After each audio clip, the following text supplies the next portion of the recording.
હું Lakhman ઓરેદા, chairman APMC Porbandar. આ વર્ષે કમોસમી વરસાદ અને ગુજરાતના ખેડૂતો ઉપર આવી પડેલી આફતમાં રાજ્ય સરકારના માનનીય મુખ્યમંત્રી શ્રી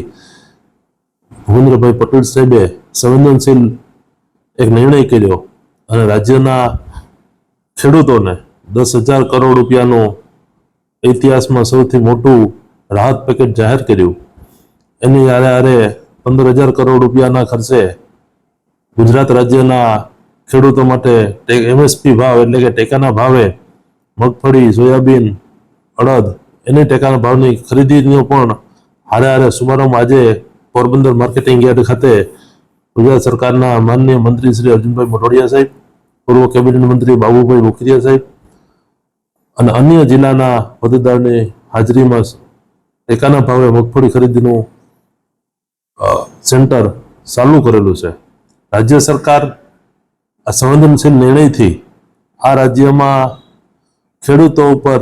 અતિ ભારે વરસાદને કારણે સંપૂર્ણપણે પાક ફેલ ગયેલો હોય જેને અનુસંધાને સંવેદનશીલ નિર્ણય કર્યો એ ખેડૂતો માટે એક આશીર્વાદ રૂપ છે. આવનાર ટાઈમમાં ખેડૂતોને જે ભયંકરમાં ભયંકર મુશ્કેલી મોઢે આવ્યો, કોરિયો વયો ગયો, સંપૂર્ણપણે મગફળી ફેલ ગઈ, એની સામે 2 હેક્ટરની મર્યાદામાં 1 હેક્ટરના 22,000, 2 હેક્ટરના 44,000 કોઈ પણ જાતના લાંબા સર્વે અને જફામાં પડ્યા વગર ખેડૂતોની બાજુમાં ઊભું રહેવાનું અને ખેડૂતોને હૂંફ આપવાનો રાજ્ય સરકારે જે નિર્ણય કર્યો એ આવકાર્ય છે, ખેડૂતોને આશીર્વાદરૂપ છે.